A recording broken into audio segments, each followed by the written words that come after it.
Amina Bello had just buried her father when three powerful men arrived at her gate to take away the only precious thing he had left her, a magnificent white horse named Fari. They claimed the animal belonged to the wealthy Dandjuma family. They had documents, security men, and enough influence to silence an entire village. But Amina refused to bow. She demanded that Idris Dandjuma, the cold and powerful heir to the family empire, come and face her himself. What neither of them knew was that Fari was hiding a 13-year-old secret, a promise made on a stormy night, stolen land, and a debt paid for with one man's courage. When Idris began searching for the truth, his own family turned against him, and when Amina's stable suddenly went up in flames, she realized someone was prepared to destroy everything to keep the past buried. Would Idris choose his powerful name or the fearless woman who had become impossible for him to forget? Stay until the end, because the truth about Amina's father would change everything. The morning Musa Bello died, harmattan dust lay over the village outside Kaduna like a thin brown veil. Before sunrise, the call to prayer floated from the small mosque near the main road. Women swept their compounds with short brooms. Children hurried towards school, and the smell of akara frying in red oil drifted from Mama Hawa's store. In the Bello compound, however, the day began without its usual sounds. No bucket scraped against the well. No deep voice called from the stable. Even the old radio that normally carried Hausa news while Musa drank tea remained silent. For 3 nights, her father had complained of chest pain, but whenever she urged him to visit the clinic, he waved her away. After Saturday, he had promised. That morning, Amina wrapped a scarf around her hair and stepped into the courtyard. Baba? No answer came. She found him inside the stable, beside the stall of the white horse. Musa sat on the packed earth as if he had lowered himself to rest. One hand still held a length of rope. His head leaned against the wall and his face looked calm. For one foolish second, she believed he was sleeping. Then Fari, the white stallion, lowered his head and touched Musa's shoulder with his nose. Amina dropped to her knees. Baba! Her voice broke on the word. She shook him once, then again. Somewhere outside, a motorcycle passed, its engine coughing in the early morning. Life continued with the careless confidence of a world that did not yet know hers had stopped. The burial took place before sunset. Men filled the compound in pale kaftans. Women gathered beneath a borrowed canopy, murmuring prayers. Trays of jollof rice, moi moi, and bottled water arrived from neighboring homes. People spoke of Musa as a good man who never cheated at the livestock market and could calm a frightened horse with one hand. Amina heard them as if their voices came from another compound. People pressed her shoulder and told her to be strong. She nodded because she did not know what else to do. Strength, she thought, was a word people gave you when they had no way to carry your pain. After the final prayers, she returned to the stable. Fari had not eaten. He stood near the gate, his ears turned toward every sound from the house. Musa had raised him from the time he was a weak foal. Amina placed her palm against his neck. "He is not coming back," she whispered. Fari exhaled slowly. She rested her forehead against him, and her tears finally came. Musa's will was found 2 days later inside a metal box beneath his bed. There was little to divide. He left Amina the house, 11 hectares of dry farmland, 2 goats, farming tools, and the stable. He also left debts and a leaking roof. At the bottom of the handwritten page, Musa had added one final line. "The white stallion called Fari belongs to my daughter, Amina Bello, alone." Fari was worth more than everything else on the property. Even people who knew nothing about horses saw that he was unusual, tall, broad-chested and almost completely white, with a smooth, proud stride. For years, wealthy buyers had tried to persuade Musa to sell. A horse is not only bone and muscle, he later told Amina. Some animals carry a promise. When you sell the promise, the money finishes, but the shame remains. Whenever she asked what promise he meant, he smiled and changed the subject. Fari had come into their lives when Amina was 13. She remembered the night because rain had fallen so heavily that water entered the kitchen. Musa left after hearing that a livestock truck had overturned near the old bridge. He returned after midnight, soaked to the skin, leading a trembling white foal wrapped in a torn blanket. There had been blood on his shirt that did not belong to him. He never explained everything. He said only that a terrible accident had happened. The owners had taken the surviving animals away and the injured foal had been left behind. For 13 years, nobody claimed him, until Musa died. The first letter arrived 6 days after the burial. A young man delivered a brown envelope sealed with the crest of Dandjuma Agro and Equestrian Holdings. Everybody in Kaduna State knew the Dandjuma family. They owned grain depots, cattle farms, transport companies, and one of the most respected horse breeding centers in northern Nigeria. Their horses appeared in Durbar festivals, polo tournaments, and ceremonial processions attended by governors and emirs. The family business was led by 33-year-old Idris Dandjuma. Newspapers described him as disciplined, private, and difficult to influence. The letter came from the company's legal office. It stated that Fari was believed to be descended from a missing Dandjuma breeding mare. The company claimed that he carried an identifying mark connected to their bloodline and requested that he be surrendered for inspection and transfer. Amina read the letter beneath the neem tree. Mama Hawa watched from the doorway. What do they want? My father's horse. Mama Hawa clicked her tongue. Rich people can smell something valuable from Abuja. They say he belongs to them. And what do you say? Amina looked toward the paddock, where Fari stood beneath an acacia tree. I said they should come and explain that to my face. They came the next morning. 2 black SUVs entered the village after 10, raising dust behind them. Children abandoned their football made from tied plastic bags and ran after the vehicles. The first man to step out was Barrister Jibril Haruna, legal advisor to Dandjuma Holdings, carrying himself with the impatience of a man accustomed to quick obedience. A veterinary officer and a security supervisor followed him. Amina met them outside the gate. Miss Bello, Jibril said. Amina Bello. We sent a letter yesterday. I received it. Then you understand why we are here. I understand what you wrote. That is not the same as understanding why you believe it. His mouth tightened. The horse carries a mark linked to a registered Dandjuma bloodline. 13 years ago, one foal disappeared after an accident near Kagoro. My father found an injured foal after an accident, Amina said. He cared for it. Nobody came. The fact that nobody came does not change ownership. 13 years is a long time to remember ownership. We are here to inspect the animal and arrange his movement to the Dandjuma estate. Amina did not move from the gate. No. The quiet words stopped the conversation. You will not take Fari, she added. Jibril drew out a stamped document. This is a formal notice. Refusal may lead to legal action. Amina read it from beginning to end. Her father had taught her that a stamp could make a lie look important, but not make it true. When she finished, she handed it back. This is signed by your legal office. Yes? Not by Idris Dandjuma. The company speaks through authorized representatives. Then let the owner of the company speak. Mr. Dandjuma does not attend every small matter personally. Amina's eyes hardened. My father was not a small matter. Fari is not a small matter.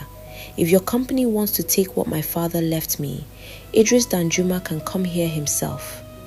The security supervisor stepped forward. Madam, let us not turn this into something else. I have not raised my voice. The only people who brought security to a grieving woman's home are standing on your side of the gate. Neighbors stood at their doorways pretending not to listen. 2 boys had climbed a mango tree. Jibril closed his folder. You have 3 days to reconsider. I have nothing to reconsider. You may be charged with unlawful possession. Then bring the charge. Irritation finally broke through his polished manner. You think courage is enough because villagers are watching? Amina glanced towards the nearby houses, then back at him. No, I think truth must still be truth when nobody is watching. Jibril held her gaze, then turned towards the SUV. As the vehicles drove away, Mama Hawa crossed the road. That man's face was hot like suya pepe. Amina released the breath she had been holding. He will return. Let him return. A person carrying truth does not need to run faster than a person carrying a lie. Amina wished she believed that completely.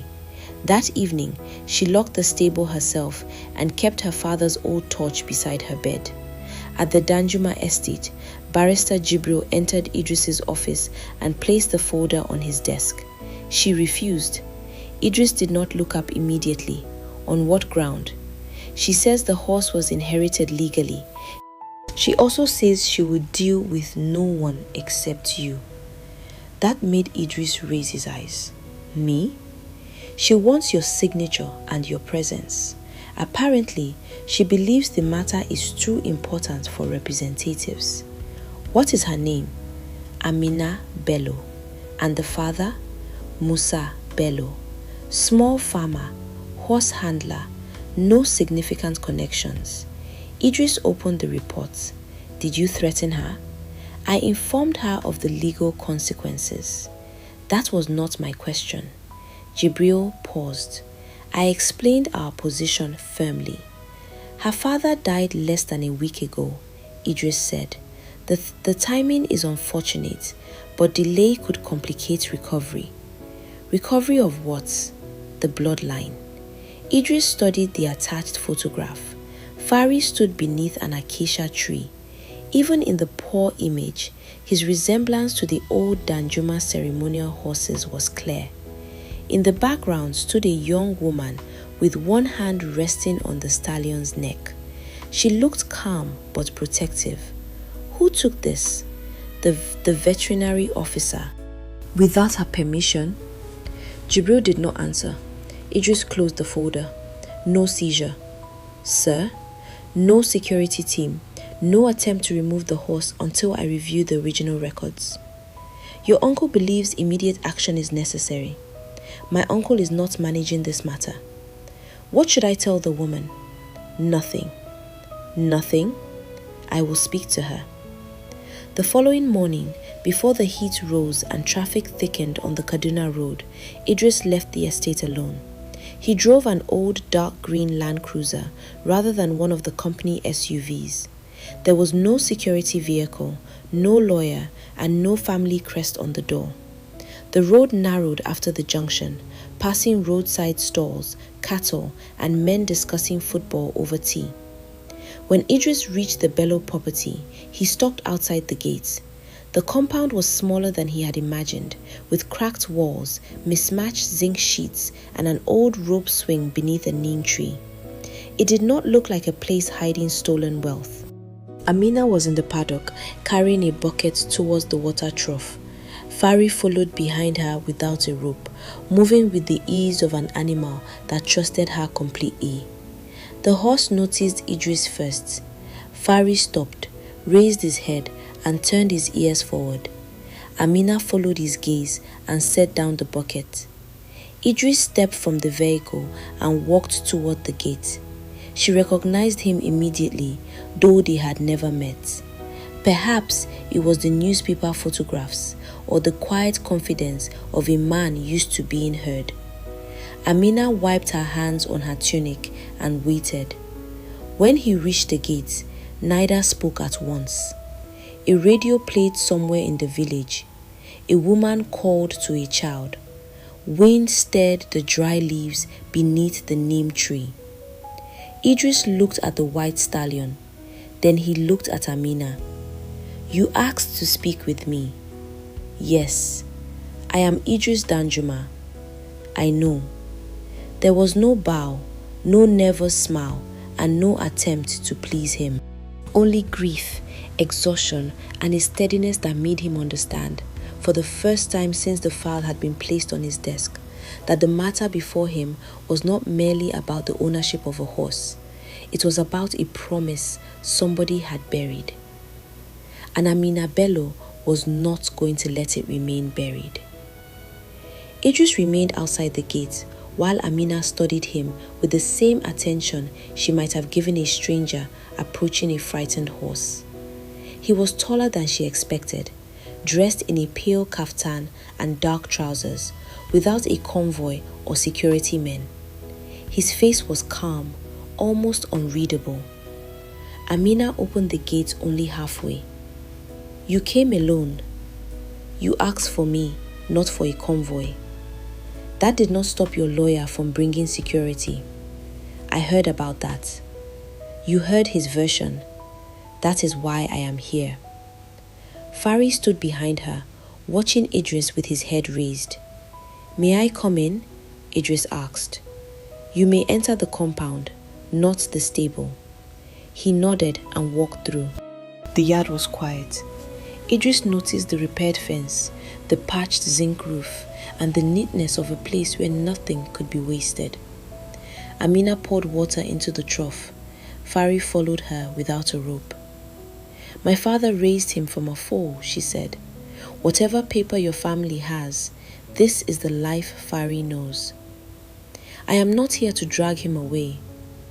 Your company says otherwise. My company is made of many people. Not all of them wait for my instruction before trying to prove they are useful. That sounds convenient. It is the truth. Truth is also convenient when it arrives after men with documents have already entered your compound." He took the folded letter from his pocket. "Our records show that a white foal disappeared after a livestock truck accident 13 years ago. The surviving animals belong to Dandjuma's stables. My father never denied there was an accident. Then he may have known the foal was ours. He knew injured animals had been abandoned in the rain. That is not the same thing. Did he ever tell you who owned the truck? No. Did he explain the blood on his clothes that night?" Amina's eyes narrowed. "How do you know there was blood?" Idris paused. "It was mentioned in an old police summary. My father was never questioned by police. The summary may not be complete. Or your family's memory becomes complete only when it wants something." Fari raised his head. Amina ran one hand along his neck and the stallion relaxed. Idris asked permission to inspect the mark mentioned in the report. After a long hesitation, Amina agreed, but only if she handled Fari herself. Beneath the hair near the animal's left flank was a faint scar shaped like a broken crescent. Idris crouched to examine it. The old Dandjuma mark had once been a crescent enclosing a star. The scar was imperfect, stretched by age, but the resemblance was clear. "You recognize it," Amina said. "Yes. And now?" "Now I know the claim is not invented." Her hand tightened on the halter. "That does not make the horse yours." "No, it means there is more to investigate. While you investigate, your people will return. I will stop them." "With another letter?" "With my word." Amina gave a quiet laugh. "Your word did not prevent the first visit." "I had not given it then." "And what is the word of Idris Dandjuma worth here?" 30 days, he said. "No one will touch the horse or enter this property without your permission while I review the records." "And after 30 days?" "I will decide what the company can legally claim." "You mean whether I may keep what my father left me?" "My father was buried 7 days ago. Your family waited 13 years and remembered this horse before the ground over his grave was dry. I am sorry for the timing. I do not need sorrow from you. What do you need? Time to mourn without strangers measuring the value of what remains. You have 30 days, Idris said. Put it in writing. You do not trust my word. I distrust systems that speak through polished men and armed guards. Idris returned to his vehicle, took out a notebook, and wrote a brief guarantee by hand. He signed it, added the date, and pressed the company's seal from his ring beneath the words. Amina read every line before folding the page. No removal, inspection, or transfer without my consent, she said. That is what it says. And no action by your legal office or security department. I included them. She placed the paper inside her wrapper at the waist. As he turned to leave, Fari stepped forward and sniffed the sleeve of his kaftan. Idris froze. Amina watched in surprise. The stallion usually avoided strangers. My father used to say, horses remember what people forget, she said. Idris looked at Fari for a moment longer than necessary. Perhaps he was right. He left before noon, but the conversation followed him back to Kaduna. The Dandjuma estate stood behind high walls and flowering bougainvillea. Idris went directly to the records room. His uncle, Alhaji Suleiman Dandjuma, was waiting. Suleiman had managed the family companies while Idris studied abroad and had never fully accepted that his nephew now held final authority. You went to see the girl, Suleiman said. I went to see the horse and hear her account. There is no account, there is property. There is always an account. Suleiman poured tea. You are young enough to think every dispute hides a moral lesson. And you are old enough to know that some do. The animal is valuable. Its bloodline may strengthen the ceremonial program. We cannot allow a village woman to keep it because grief makes her stubborn. Idris's expression cooled. Do not speak about her as if she is a problem to be moved. Suleiman watched him carefully. So that is how it is. How what is? You met her once and already the matter has changed tone. The tone changed because Jibril threatened her before I reviewed the file. He acted to protect the company. He acted to impress you. Suleiman's smile disappeared. The company survived before you became interested in every signature. And it will survive me asking questions. Idris ordered all records related to the accident brought to his office.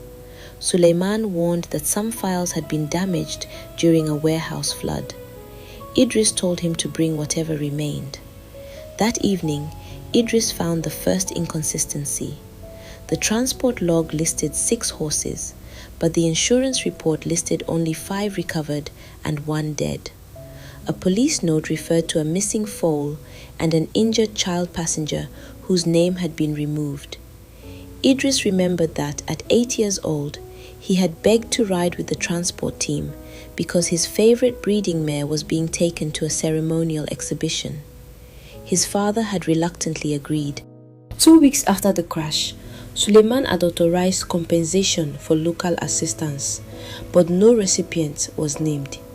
The next morning, he asked the finance office to trace the payments. Before they could answer, Suleiman called Barrister Jibril to a smaller building away from the main house. The boy is digging, Suleiman said. He may find nothing conclusive. He does not need proof to create trouble. He only needs to believe there is a debt. What do you want done? Bring the horse in. Idris issued a written suspension for 30 days. He included legal and security departments.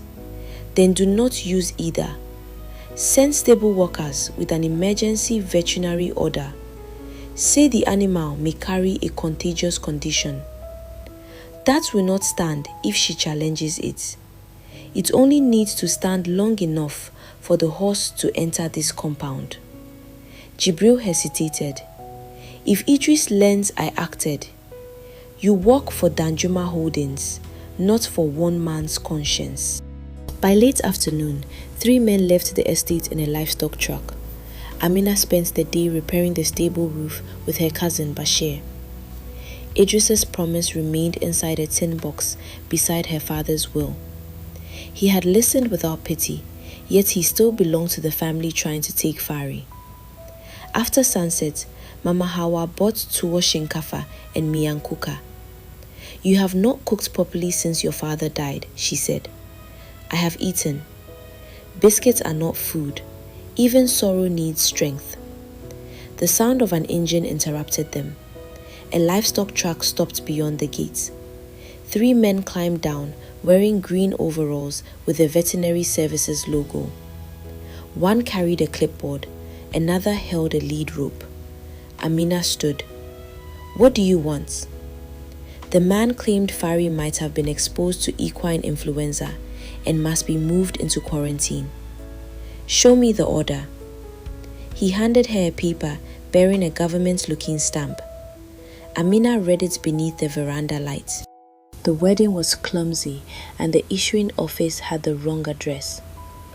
Who reported the sickness? We are not authorized to disclose that. What symptoms? You are delaying a public health operation. Beneath fresh paint on the truck, Amina saw the outline of the Dandjuma crest. You came from the Dandjuma estate. The men exchanged glances. We came under veterinary authority. Then call the local livestock officer. I know him. One man stepped toward the stable. Amina blocked him. You will not enter. Madame, do not make this difficult. It became difficult when you came with a false order. Bashir moved forward, but Amina raised a hand. She did not want a fight that could later be used against them. She brought out Idris's guarantee and held it up. This is signed by Idris Dandjuma. It says, no animal may be removed without my consent. The man glanced at it. We answer to a higher emergency authority. Amina stared at him. Then I will ask Idris Dandjuma how many meanings his signature has. She entered the stable, saddled Fari, and led him into the yard. Bashir looked alarmed.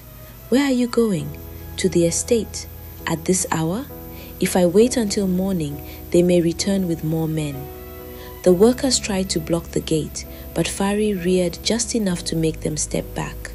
Amina mounted and guided him onto the road.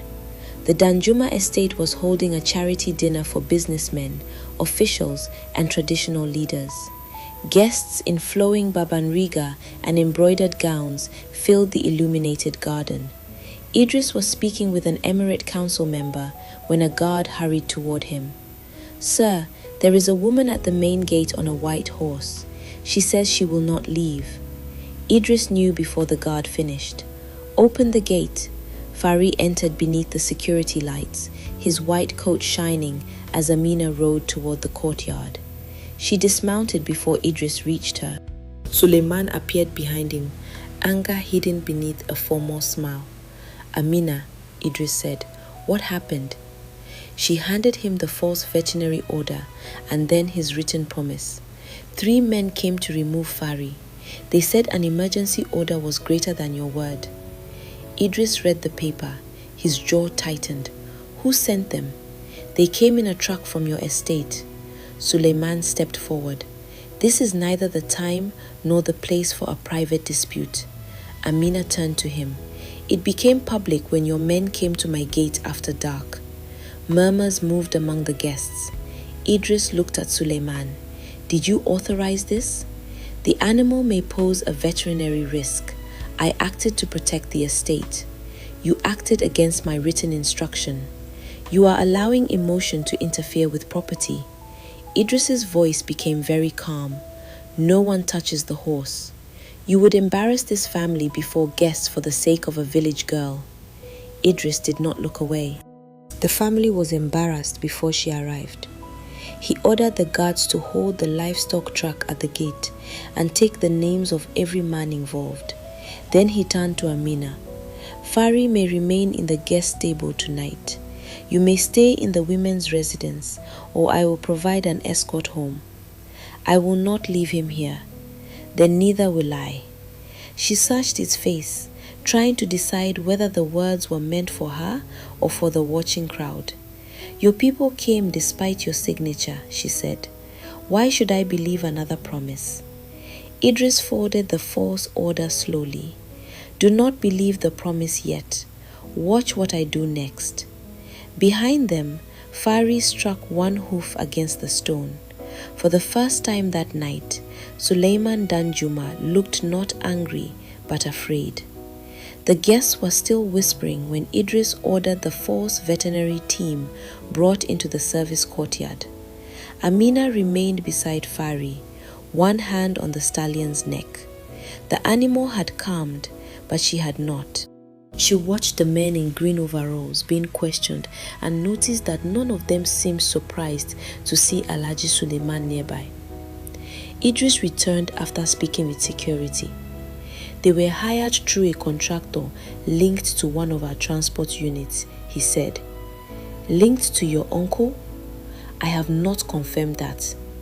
You do not need confirmation to see what is in front of you. I need proof if I am going to act against him. Amina's mouth tightened. People with power always ask for proof after poor people have already paid the price. Idris accepted the rebuke. The men will not return. That is what you said before. This time they are in custody. For how long? Until I know who sent them. Amina looked towards the main house, where music had resumed as though nothing had happened. The bright garden lights and polished cars belonged to a world where injustice could be hidden behind a polite announcement. I am taking Fari home, she said. It is late. I did not ask the knight for permission before coming. The road is not safe. My compound was not safe either. Idris glanced at the gate. I will escort you. I do not need. If they were sent once, there may be others. She disliked the logic because it was sound.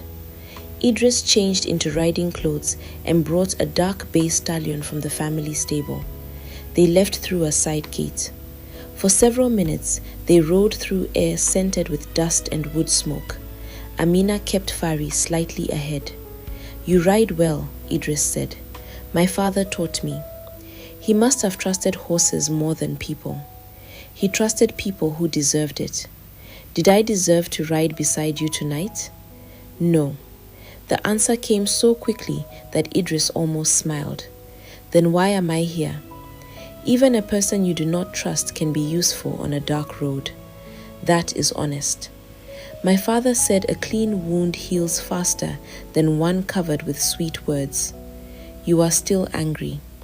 You came to take my horse. I came to investigate a claim. Rich men have many names for taking. They reached the Bello compound shortly before midnight. Bashir and Mama Hawa waited at the gate. Amina dismounted, checked Fari's legs, and led him into the stable. Idris remained outside until she returned. Tomorrow, I am opening every archive connected to that accident, he said. I will not rely on the company's summary. And if you discover your family lied, then the lie will not remain protected. That is easy to say before truth has a cost. Idris held her gaze. I know. No, Amina said quietly. You think you know.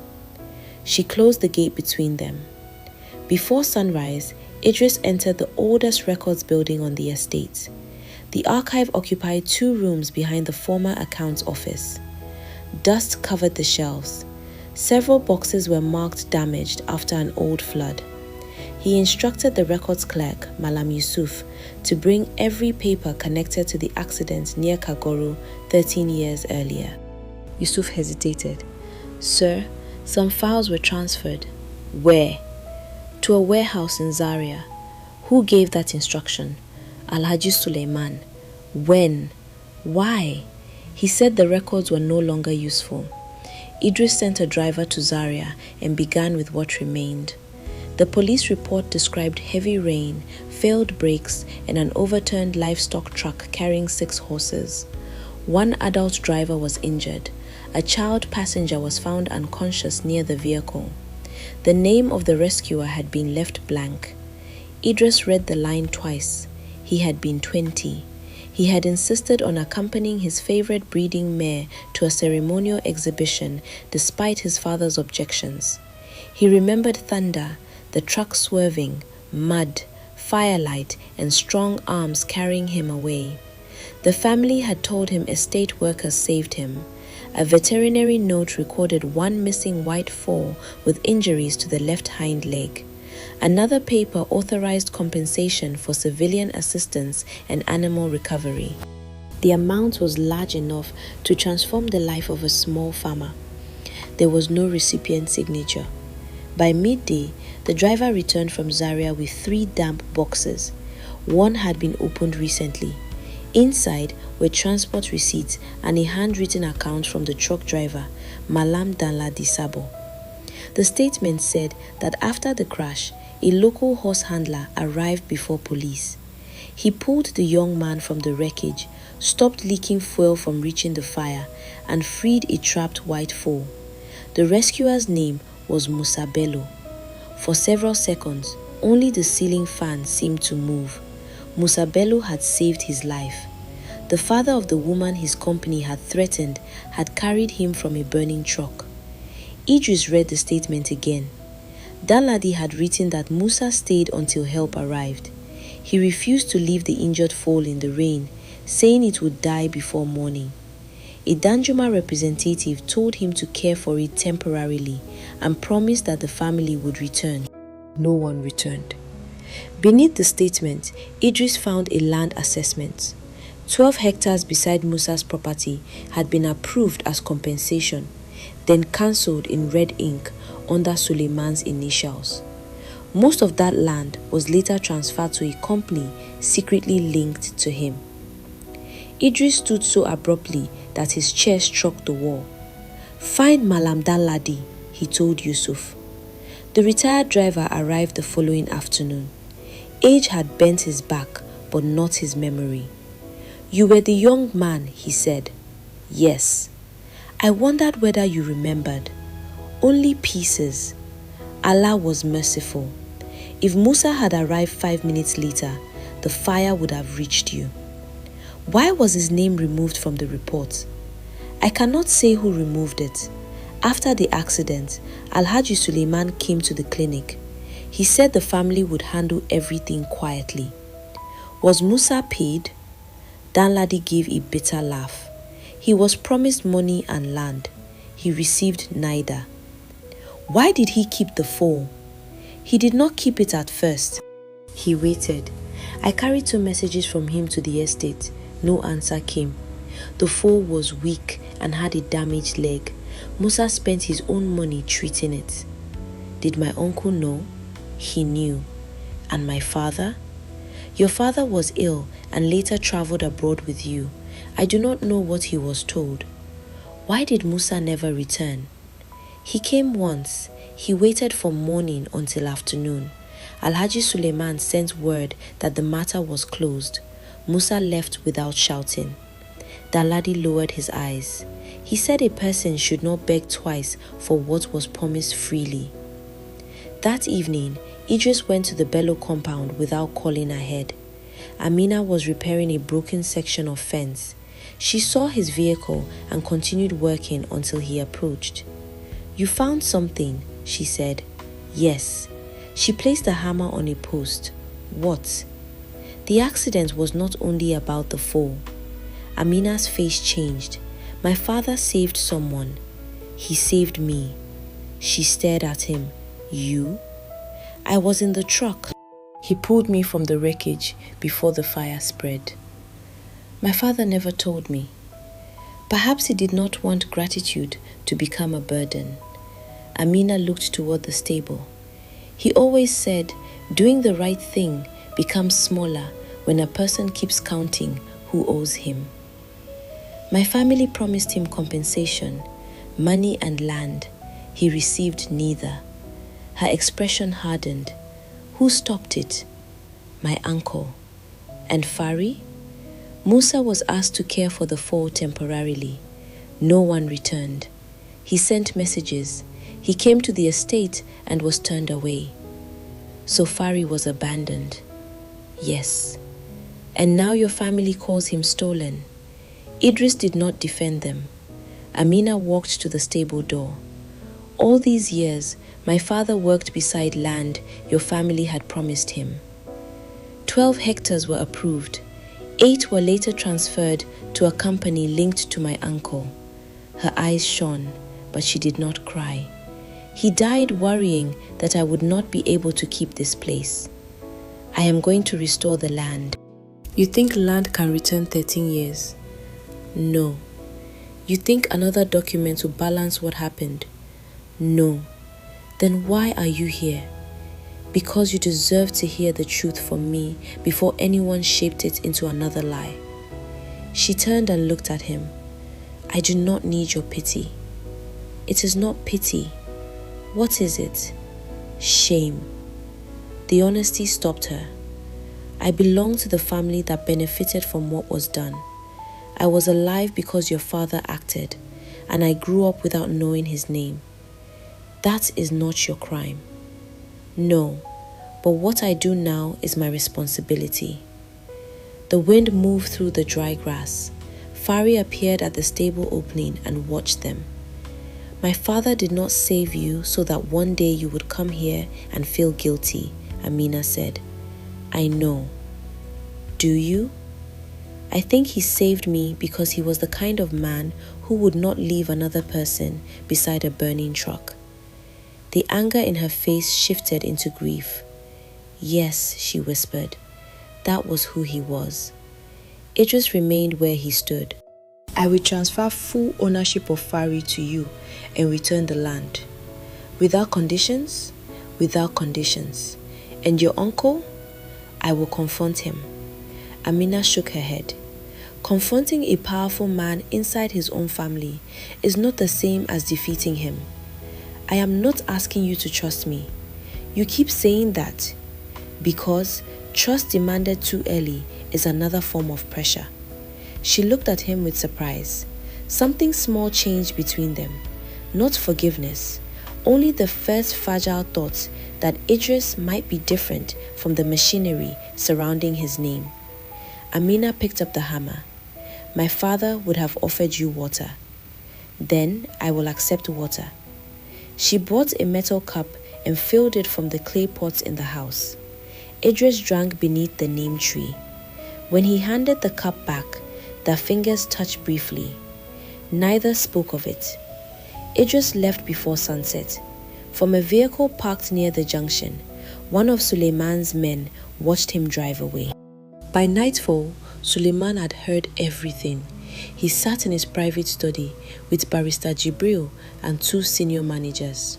The old transport statement lay on the desk. He found Daladi, Suleiman said. If Idris presents the documents to the board, there will be questions, Jibril replied. There will be more than questions. The land transfers may be reviewed. Can the records be challenged? Not while the originals exist. Suleiman walked to the window.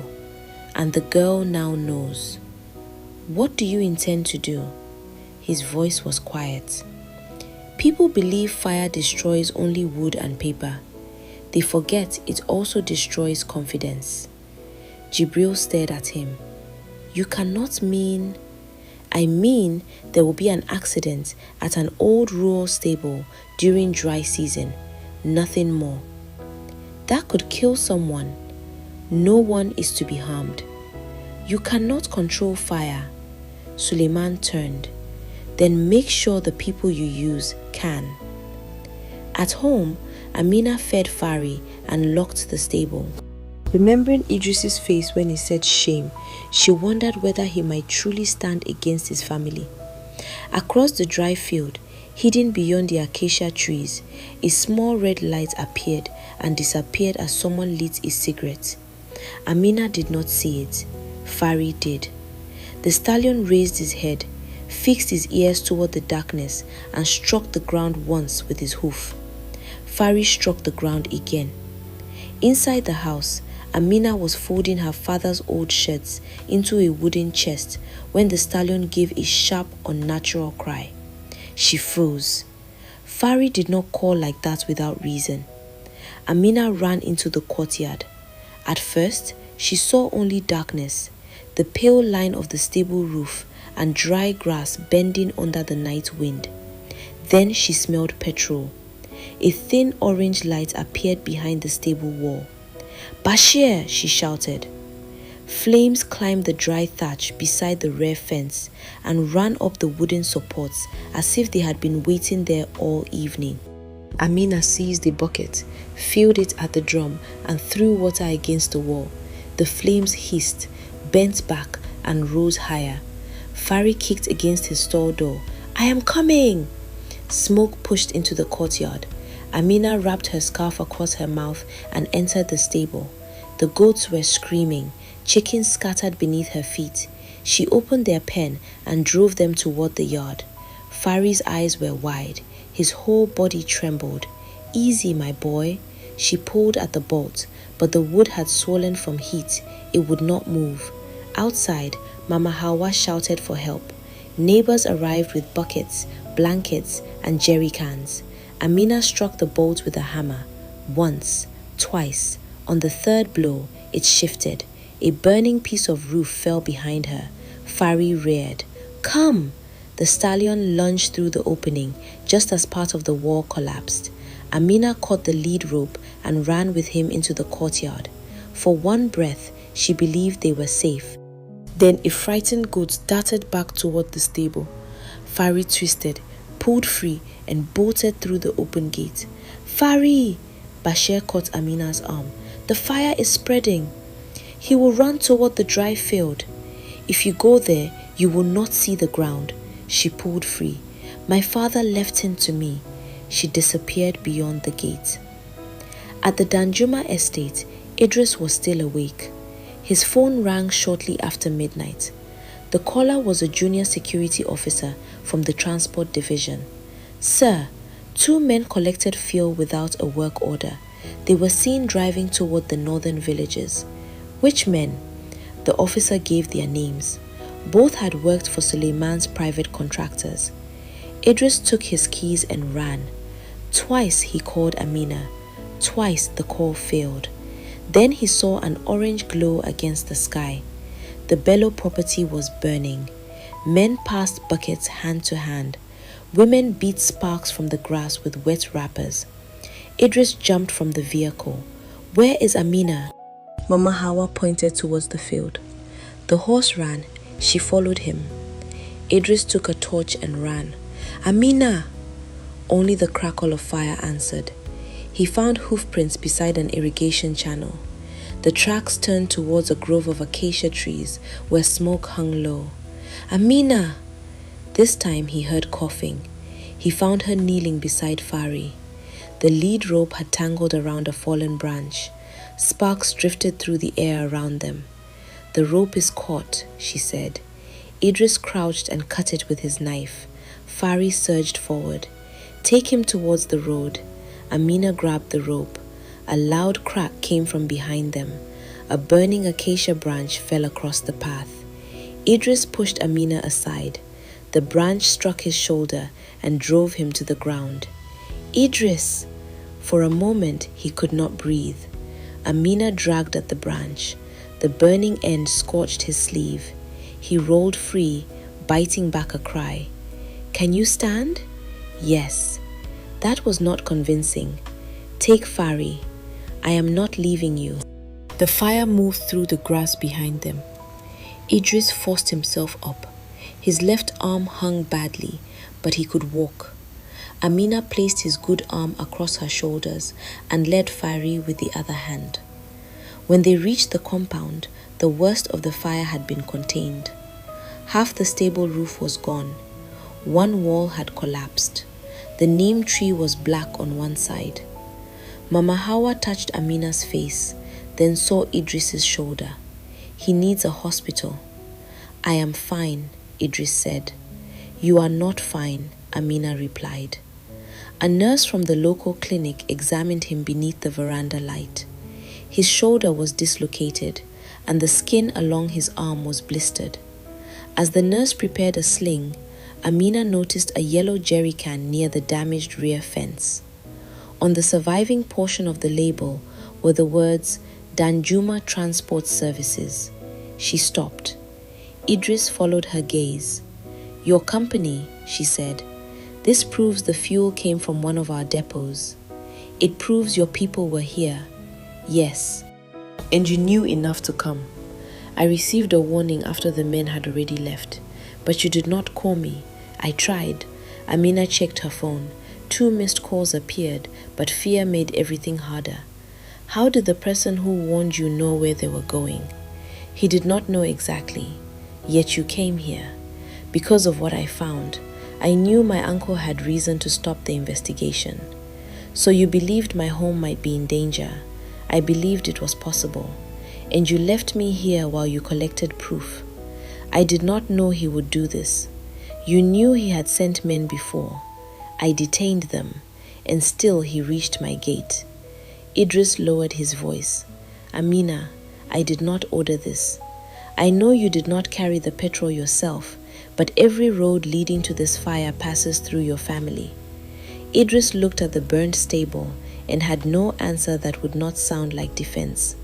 Police arrived near dawn.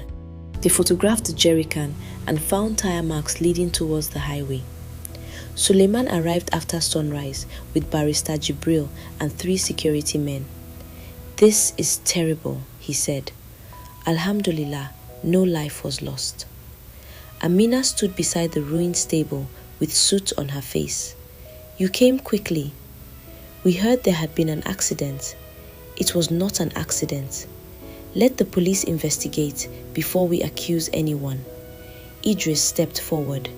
"Fuel from our depot was found at the fence." "Then perhaps someone stole it." "2 of your contractors collected fuel without authorization." Suleiman's eyes flickered. "You are injured and emotional."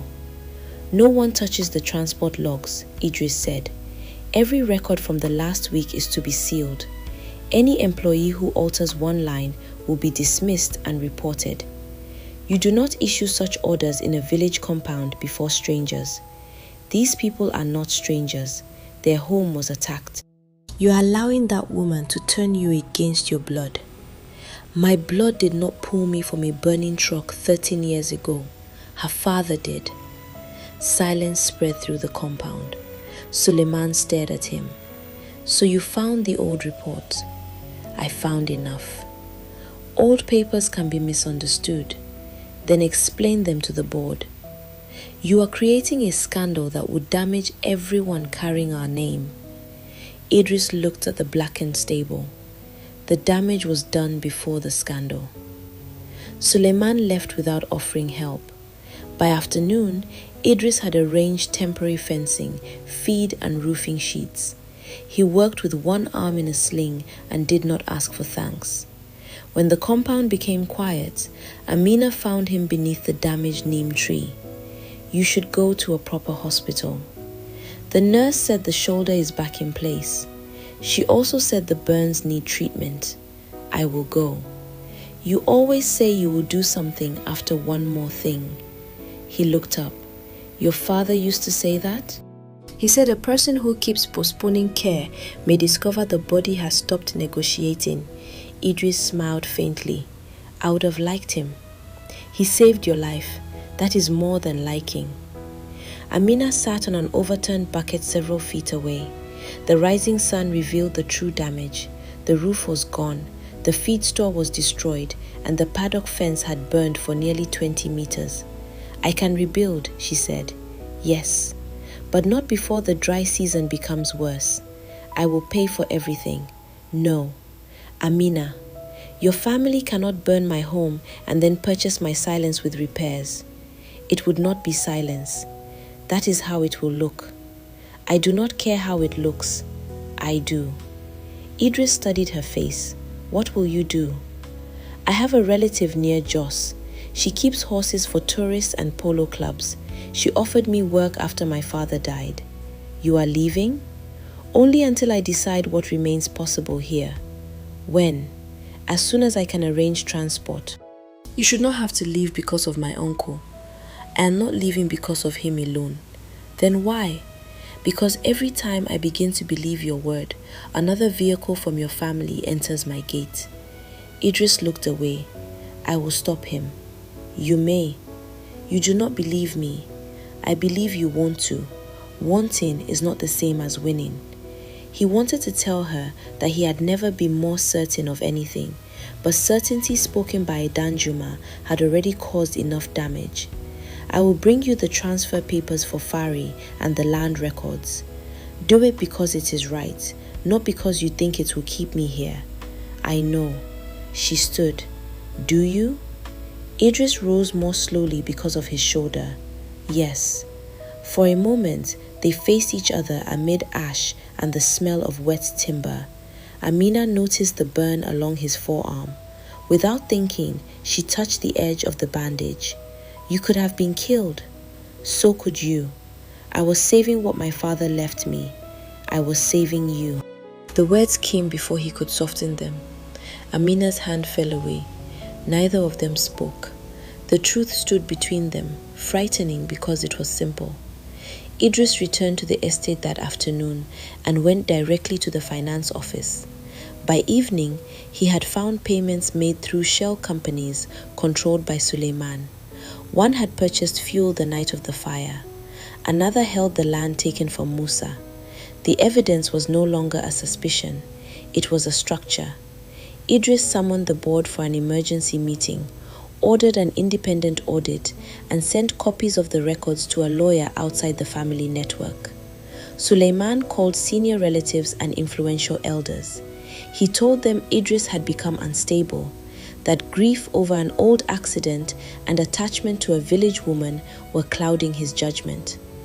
By morning, rumors had spread through Kaduna that Idris intended to surrender family land because he had fallen under Amina Bello's influence. Mama Hawa brought the gossip to Amina. They are saying you bewitched him, the older woman said, as if a man cannot find his conscience without blaming a woman. Amina continued packing. She placed her father's Quran, 2 dresses, a framed photograph, and the handwritten will inside a small suitcase. Bashir arranged a livestock trailer for the following dawn. That evening, Idris called. Amina watched the screen until it stopped ringing. A message followed. I have the evidence. I am taking it before the board tomorrow. Please do not leave before I speak to you. She read the words twice, then set the phone face down. Her father had taught her that waiting for powerful people to become brave could consume an entire life. Before sunrise, she led Fari from the temporary paddock. Ash lay in the corners of the compound like dark dust. She locked the house, placed the key beneath the clay water pot where Mama Hawa would find it, and climbed into the vehicle beside Bashir. As the trailer moved onto the road toward Jos, she did not look back. At the same hour, Idris entered the Dandjuma boardroom carrying the accident report, the land transfers, the fuel records, and the names of the men who had set the fire. He believed Amina was still at home. She believed he might choose his family when the cost became real. Between them lay a long road, 13 years of silence, and one decision that would determine whether truth was stronger than the name Dandjuma. The Dandjuma boardroom had been designed to make people feel the weight of the family name. Portraits of past chairmen hung above dark wooden panels. The long table had been carved from a single Iroko tree, and every chair carried the family crest. At one end sat Alhaji Suleiman in a white babariga, surrounded by senior relatives, company directors, and 2 respected elders from the Emirate Council. Idris entered with his left arm still supported by a sling. The room fell quiet. He placed 4 folders on the table and remained standing. Suleiman looked at the sling, then at the folders. You should be resting. I have rested long enough. One of the older directors cleared his throat. We are gathered because serious accusations have been made. It is important that we speak carefully. I agree, Idris said. That is why I brought documents. Suleiman leaned back. Documents can be interpreted many ways. Fire cannot. A murmur moved through the room. Idris opened the first folder. This is the original transport report from the accident near Kagoro 13 years ago. It records 6 horses, 1 missing white foal, and a young passenger rescued from the wreckage. He pushed the paper toward the center of the table. I was that passenger. Several men exchanged glances. Idris opened the second folder. This is the driver's statement. It names the rescuer as Musa Bello. The name meant little to some of them. Then Idris added, Musa Bello was Amina Bello's father. Silence settled over the room. One of the elders lowered his prayer beads. Idris continued, Musa pulled me from the truck while fuel was leaking. He freed the injured foal and cared for it after our family failed to return. He was promised compensation and land. He unfolded the land approval. 12 hectares were authorized. Then he placed the cancellation order beside it. The compensation was later cancelled under Alhaji Suleiman's initials. 8 hectares were transferred to a company called North Valley Development. Suleiman raised one hand. That company was created for agricultural expansion. It was controlled through 2 shell companies by your associates. That is a reckless claim. Idris opened the third folder. These are the ownership records, bank transfers and tax filings. The finance director began reading. His face changed. Suleiman's voice hardened. You are presenting internal business arrangements without context. The context is that land promised to the man who saved my life was taken for private gain. Nothing was taken. Musa Bello had no legal title to those hectares. He had written approval from the company, an approval that was never completed. Because you stopped it, I protected family assets. You protected yourself. A relative seated near Suleiman struck the table lightly. Idris, whatever happened, you cannot speak to your uncle in this manner before outsiders. Idris looked at him. The outsiders are the people who have been paying for our silence. He opened the final folder. These are the 4 records from the night the Bello stable was burned. 2 contractors connected to Alhaji Suleiman's transport office collected petrol without authorization. Their phones were traced near Amina's village. Suleiman's expression did not change, but his fingers tightened around the arm of his chair. Have the police confirmed this? They are questioning the men now, so there is no conviction. There is enough evidence to remove you from all company authority pending investigation. A stir passed through the directors. Suleiman laughed once. You think this board will remove me because a village stable caught fire? No, Idris said. They will remove you because you used the company to steal land, falsify records, and silence a witness. You have become emotional. I became informed. You nearly died in that fire. You are confused. I was confused for 13 years. Today I am not. Suleiman looked toward the elders. You all see what has happened. A young woman entered his life, and suddenly he wants to break apart everything his father built. Idris's eyes cooled. Do not place your wrongdoing on Amina Bello. She has turned a family matter into a public drama. She asked to keep the horse her father raised. She demanded land. She demanded nothing. I found what we owed. Suleiman leaned forward. And what do you intend to do? Give her property, money, and the horse? Perhaps place her name beside yours too? The room became very still. Idris did not answer the insult. He drew out a document bearing his signature and the company's seal. This transfers full and permanent ownership of the stallion known as Fari to Amina Bello. It recognizes Musa Bello's care of the animal and the family's failure to reclaim it for 13 years. Suleiman's face darkened. You cannot transfer a registered bloodline without board consent. I can transfer a single animal under the chairman's emergency authority. You are abusing your position. I am using it to correct an abuse. Idris placed a second document on the table. This restores the 8 hectares transferred to North Valley Development and adds the remaining 4 hectares originally approved as compensation. A senior director looked alarmed. That land is now part of a larger commercial plan. Then the plan will change. The company may lose millions. The company profited from a promise it never honored. You cannot run a business with guilt. No, Idris said, but neither can we build one on theft and call it legacy. The eldest emirate representative finally spoke. And Haji Suleiman, did you authorize the cancellation? Suleiman looked at the old man.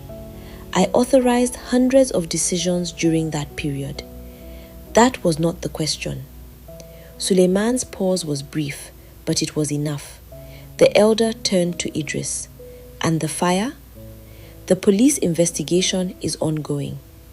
Then do not declare guilt before it is proven. I will not, but I will remove the opportunity for further harm. Idris proposed Suleiman's immediate suspension. At first, only 2 directors supported him. Then the finance director voted yes. One of the elders said the family's honor could not be protected by hiding what dishonored it. The balance shifted. Suleiman watched men who had obeyed him for years lift their hands against him. When the final vote was counted, he had lost. He stood slowly. You believe this is victory? No, Idris replied. It is the beginning of an accounting. You will regret humiliating your own blood. I regret that you made truth feel like humiliation. Suleiman left without greeting anyone. Within an hour, police officers entered the estate with a warrant to search the transport office. The company issued a statement announcing an independent investigation into historical land transfers. Idris ordered a review of every rural property acquired under Suleiman's management. Only after the boardroom emptied did Idris check his phone. There was no reply from Amina. He called once.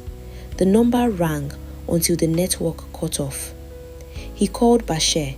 This time, someone answered. They left before dawn, Bashir's brother said. They are taking Fari towards Jos. Idris closed his eyes. Which road? The old road through Kafanchan. The livestock trailer cannot move fast. Idris gathered the transfer papers and left the estate. His doctor had warned him not to drive with his shoulder injured. He ignored the warning and took the Land Cruiser. The morning heat rose from the road in pale waves. Trucks crowded the highway, motorcycles cut between vehicles, and roadside sellers lifted bread, groundnuts, and bottled water toward passing windows. Idris drove with one hand. He called Amina again. No answer. The farther he traveled from Kaduna, the darker the clouds became. During Harmattan, rain was unusual, but the weather had begun to change. A hot wind moved dust across the road, and thunder rolled over the distant hills. Amina sat beside Bashir in the cab of the old pickup. Fari traveled behind them in the trailer, shifting whenever the vehicle struck a pothole. You should answer him, Bashir said. Amina looked at the phone in her lap. He had time to speak before the fire. He came into the fire. That does not erase what his family did. No, but it says something about him. It says he is brave when danger is already visible. And what would satisfy you? Amina looked out at the road. I do not know. That was the truth she disliked most. She had left because staying felt like waiting for another decision to be made over her life. Yet every kilometer away from the village felt less like freedom and more like abandoning something unfinished. The phone rang again. She turned it off. By afternoon, clouds covered the sky completely. Wind bent the roadside grass. The first drops struck the windscreen like small stones. Bashir slowed. This rain is not normal. Within minutes, water covered the road. The pickup's wipers struggled. Ahead, traffic stopped near a narrow bridge where a fallen branch blocked one lane. A loud crack sounded from the trailer. Fari kicked the rear panel. Amina twisted around. He is frightened. Thunder exploded above them. Fari reared inside the trailer. The old latch broke. The rear door swung open. "Stop!" Bashir pulled to the side, but Fari had already jumped down. The stallion landed badly, recovered, and ran along the muddy shoulder. Amina was out before the vehicle stopped moving. "Fari!" She ran after him through the rain. The horse left the road and entered a field of tall grass. Amina followed, slipping twice in the mud. "Fari, come back!" She saw the flash of his white coat near a line of trees. Another burst of thunder drove him farther. Bashir shouted behind her, but the rain swallowed his voice. Fari reached a shallow river swollen by sudden water. The old wooden crossing had partly collapsed. The stallion stopped at the edge, trembling. Amina approached slowly. "It is me." Fari turned his head. She lowered her voice. "You know me. Come." The bank beneath her feet broke away. Amina fell forward, sliding towards the water. She caught the root of a small tree with both hands. The current below was fast and brown. Fari cried out. Amina tried to pull herself up, but the mud gave way beneath her knees. Then someone seized her wrist. Idris lay flat on the bank, his injured arm pressed against his chest, his other hand locked around hers. "Do not let go." She stared up at him through the rain. "What are you doing here? Arguing with you can wait." The bank crumbled again. Idris tightened his grip. Bashir arrived and caught Idris around the waist. Together, they pulled Amina onto solid ground. For several moments, all three lay in the wet grass, breathing hard. Idris rose first and walked toward Fari. The stallion backed away. Amina pushed herself up. "Do not approach him directly. Turn your shoulder." Idris obeyed. "Speak softly," she said. He extended his good hand. "Fari." The stallion watched him. Rain ran down Idris's face and soaked his clothes. He took one slow step, then another. Fari did not run. Amina came beside Idris and placed her hand over his. Together, they touched the horse's neck. For a moment, the storm seemed to move around them rather than through them. Bashir found an abandoned farm shelter nearby. They led Fari beneath the corrugated roof and waited while the rain weakened. Idris removed the waterproof folder from inside his shirt. The edges were wet, but the documents remained protected. He handed them to Amina. "What is this?" "Fari belongs to you legally and permanently." She opened the first page. Her eyes moved slowly over the lines. "The land?" 12 hectares. The 8 taken through the shell company and the 4 originally promised to your father. Amina looked up. "What did you do?" "I presented everything to the board. My uncle has been suspended. Police are searching his offices. You chose against him. I chose the truth. And your family? Some stood with me, some did not." She held the papers more tightly. "You could lose the company. Then I will lose it knowing what it costs to keep." Amina looked toward the rain beyond the shelter. "I left because I thought you might wait until the choice became easier." It did not become easier. No, it became necessary. She turned back to him. "Did you come only to bring these?" No. The answer was immediate. Idris took a breath. "I came because you left believing I had chosen power over what was right. I could not allow that belief to become the last thing between us. Amina's expression softened, then guarded itself again. You do not owe me an explanation. I know. You do not owe me your life because my father saved yours. I know. You do not have to repair every wrong your uncle committed with your own hands. I know that too. Then why are you here?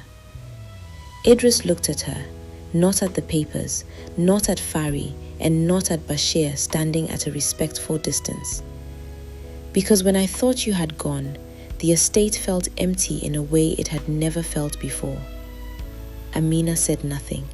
I came first because of the horse, he continued, then because of your father.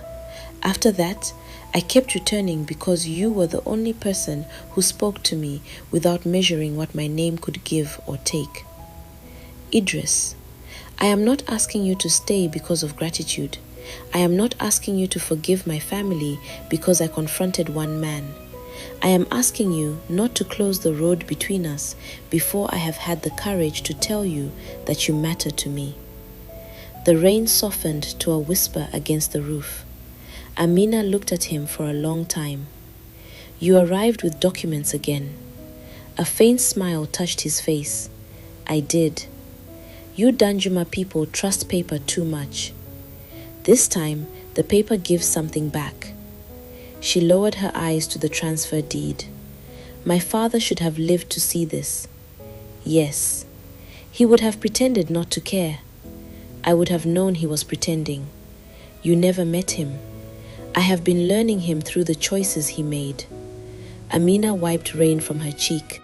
He would have told me not to mistake one brief act for a whole character. That sounds fair. He would have watched you for a long time. I expected nothing less. And he would have asked whether you can repair a stable roof. I can learn. For the first time since the fire, Amina laughed. It was quiet and brief, but it changed the air beneath the shelter. Fari lowered his head between them. Idris touched the stallion's forehead. Amina did not promise to return with him. She did not offer forgiveness or speak of love. But when the rain stopped and they prepared to lead Fari back towards the road, she handed Idris the end of the rope. He took it with his good hand. They walked side by side through the wet grass, carrying between them the animal that had once divided their lives and now seemed to know the road home before either of them was ready to name it. Amina did not return to the village that same day. The storm had flooded the road, so Bashir found rooms near Kafanchan. Fari was given a dry store while Amina sat beneath the veranda with the transfer papers. Idris stayed at the far end of the corridor. His shoulder had swollen again, and the local nurse warned him that courage was not a substitute for healing. Amina almost smiled. She read every page slowly. Fari was hers. The 12 hectares belonged to her family. The land could not be used by Dandjuma Holdings without her written consent. At the bottom, Idris had added a sentence in his own hand. This is not a gift. It is the return of what should never have been withheld. Amina traced the words with one finger. For years, her father had worked beside land that should have been his. He had stretched every naira, repaired old fences, and trained horses for men richer than he would ever become.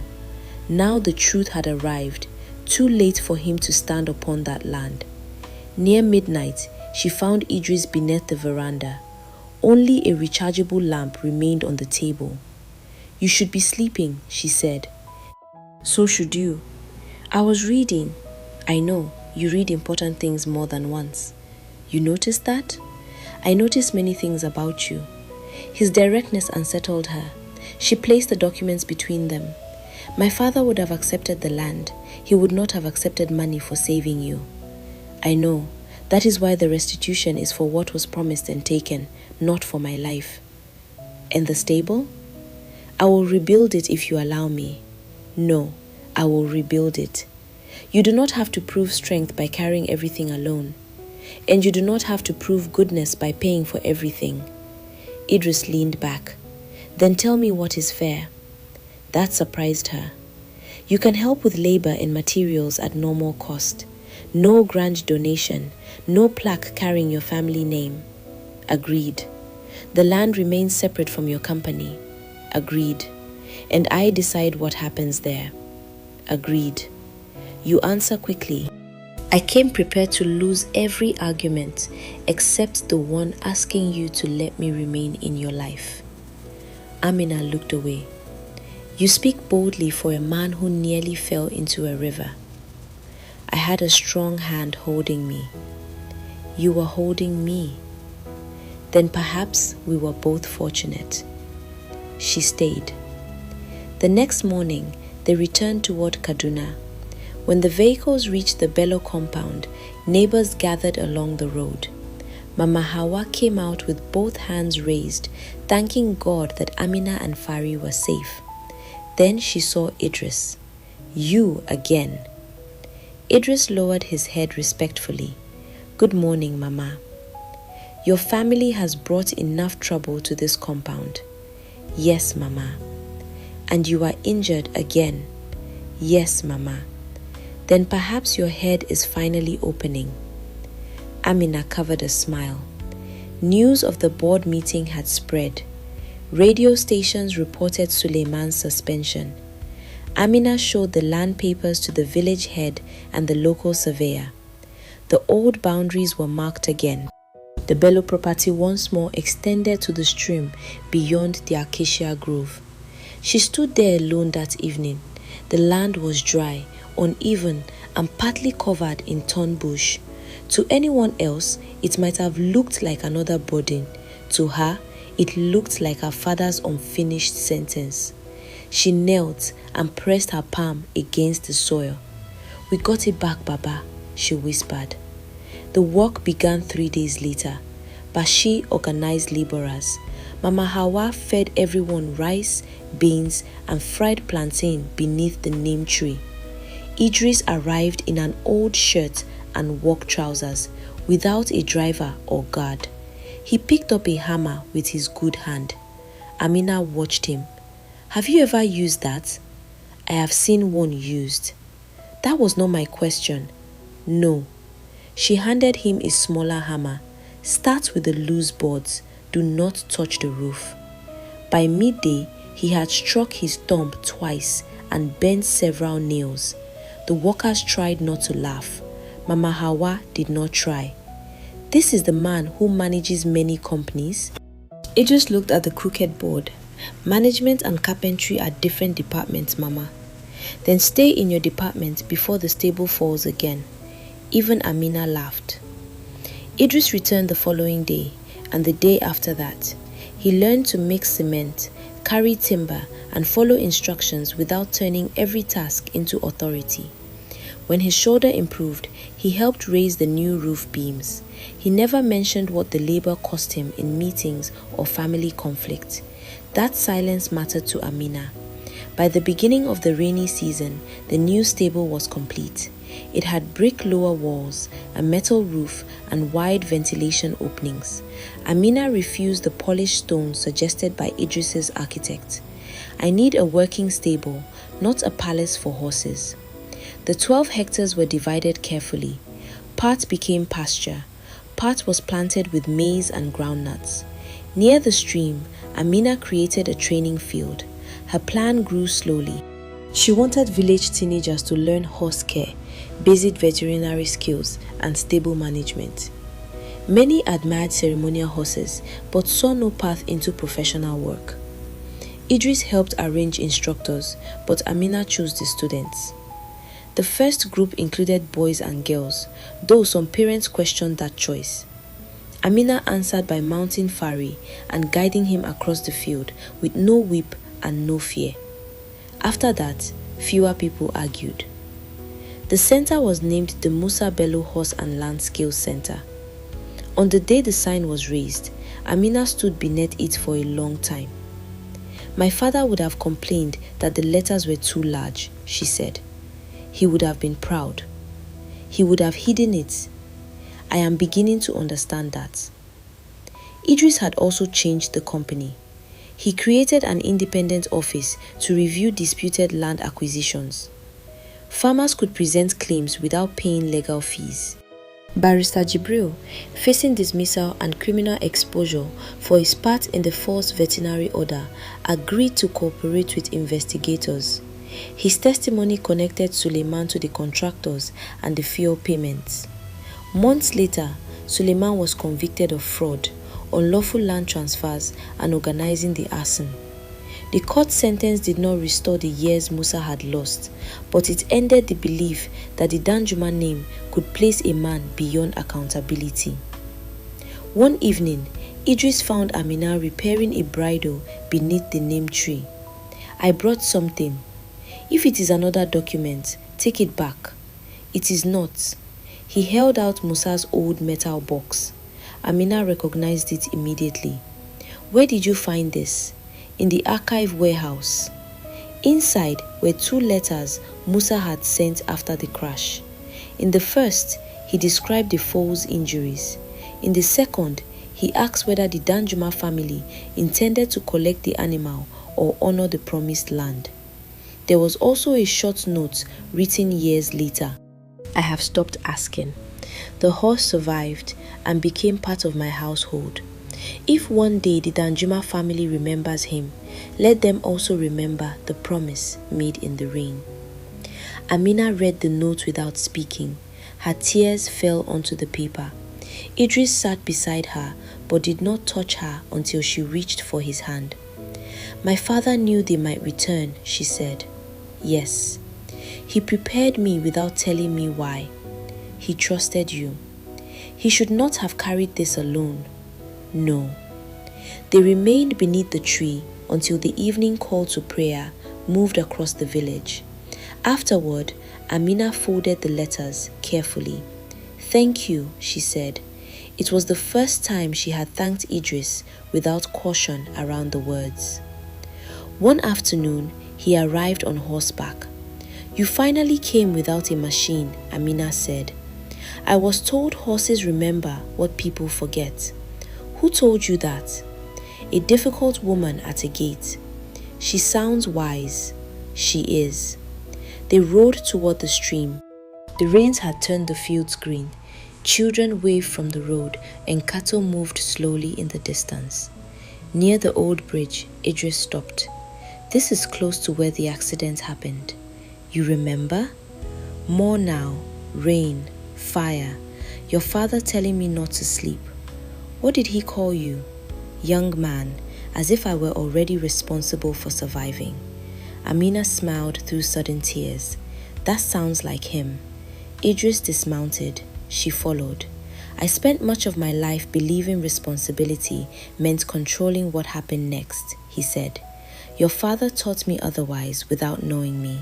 You taught me that responsibility can also mean returning what was taken and waiting without forcing an answer." Amina listened quietly. "I love you," Idris said. "Not because your father saved me, not because I owe your family. I love you because you refuse to become smaller for anyone, and because beside you, I do not want to be admired. I want to be honest." The river moved behind them. "I was afraid your love would be another form of gratitude," Amina said. "I know. I was afraid you would regret choosing me when the noise became quiet. I cannot promise there will be no regret in life. I can promise I will not use regret as an excuse for cowardice. My father would have made you wait longer. I prepared myself. He would have asked whether you can support a woman whose land and work remain her own. Yes. He would have warned you that I argue. I have evidence." Her laughter came freely. Then she stepped closer. "I love you too. But I will not enter your family as payment for an old debt. You will enter only if you choose me. I choose you." Their wedding took place after the next harvest. It was not held in a hotel or at the Dandjuma estate. Amina chose the village because that was where her father had lived, where Fari had been raised, and where the truth had survived. The nikah was conducted at the mosque. Relatives came from Kaduna, Jos, Zaria, and Abuja. Women wore bright lace and embroidered wrappers. Men gathered in flowing kaftans and caps. Large pots of jollof rice, tuwo, miyan kuka, and peppered meat were prepared beneath canopies. Children ran between chairs until older women called them back. Mama Hawa supervised everything as though the marriage were her personal government responsibility. When Idris arrived 4 minutes late, she pointed at the clock. A man who wants peace in marriage must first respect time. Yes, Mama. Some members of the Dandjuma family stayed away, unwilling to accept the scandal or Amina's place beside Idris. Others came quietly and sat among the villagers. Idris did not allow either absence or reluctant acceptance to define the day. Fari stood in the decorated paddock, wearing a simple green and gold cloth. Amina had refused heavy ornaments. "He is a horse, not a festival stage," she said. After the ceremony, Amina and Idris walked towards the training field. The students formed 2 lines, each holding a small neem branch. Fari followed behind, calm and proud. Idris looked at the stable, the pasture, and the sign carrying Amina Bello's name. "Your father left you more than a horse. He left me the courage to keep what mattered. And he left me a life I had not yet learned how to use." Amina took his hand. "Then use it well." Years later, people still told the story of the white horse and the farmer's daughter who stood against one of Kaduna's most powerful families. Some versions made Idris a hero from the beginning. Amina always corrected them. "He came to take Fari," she would say. "Do not polish the truth until it stops teaching anything." Then she would add that a person should not be imprisoned forever by the first wrong choice if they find the courage to make the next one right. Fari grew old at the Bello Center. He no longer ran as quickly, but children still gathered near his paddock. Amina taught them never to approach from behind, never to pull a frightened animal by force, and never to confuse obedience with trust. Above the stable entrance, Musa's final note was displayed beneath glass. "If one day the Dandjuma family remembers the horse, let them also remember the promise made in the rain." The family remembered. More importantly, they changed what remembering required. The horse had once seemed to be the inheritance. In the end, the true inheritance was the courage of a man who saved another person without asking his name, the dignity of a daughter who refused to surrender what love had entrusted to her, and the decision of another man to understand that power was not proven by what he could take. It was proven by what he was willing to return.